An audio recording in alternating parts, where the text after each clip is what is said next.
Manchester of Maharashtra अशी ओळख असलेल्या इचलकरंजी शहरासाठी एक अत्यंत आनंदाची आणि महत्त्वाची बातमी समोर येत आहे। अनेक वर्षांपासून प्रलंबित असलेला इचलकरंजीकरांचा सार्वजनिक बस सेवेचा प्रश्न आता लवकरच सुटणार आहे। नूतन महापौर आणि परिवहन सभापतींनी आज प्रत्यक्ष मैदानात उतरून ई-बस डेपोच्या कामाची पाहणी केली आहे। पाहुयात यावरील आमचा सविस्तर रिपोर्ट। इचलकरंजी महानगरपालिकेची स्थापना झाल्यानंतर आता लोकनियुक्त पदाधिकाऱ्यांनी शहराच्या विकासाची सूत्रे हाती घेतली आहेत। याच पार्श्वभूमीवर आज नूतन महापौर उदय धातुंडे आणि परिवहन सभापती अरुणा बचाटे यांनी सांगली रोडवरील आसरा नगर येथे भेट दिली। केंद्र सरकारच्या योजनेअंतर्गत इचलकरंजी महापालिकेला मंजूर झालेल्या 25 इलेक्ट्रिक बसेससाठी उभारण्यात येत असलेल्या बस डेपोच्या कामाचा त्यांनी आज आढावा घेतला।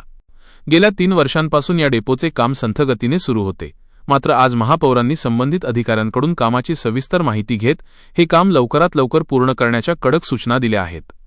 शहरात गेल्या अनेक वर्षांपासून बस सेवा बंद असल्यामुळे विद्यार्थी, कामगार आणि सर्वसामान्य नागरिकांना रिक्षांच्या मनमानी भाड्याचा सामना करावा लागत होता। मात्र आता ही ई-बस सेवा सुरू झाल्यानंतर शहरासह परिसरातील 20 किलोमीटरच्या परिघात नागरिकांना स्वस्त, सुरक्षित आणि सोयीस्कर प्रवास करता येणार आहे।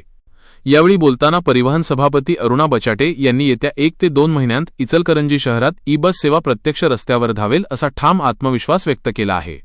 या पाहणी दौऱ्यावेळी उपायुक्त नंदू परळकर, प्रमोद बचाटे यांच्यासह विविध नगरसेवक आणि नगरसेविका उपस्थित होत्या। निश्चितच या बस सेवेमुळे इचलकरंजीकरांच्या दळणवळणाच्या सुविधेला नवी गती मिळणार आहे। वृत्तप्रतिनिधी संतोष मोकाशी, इचलकरंजी।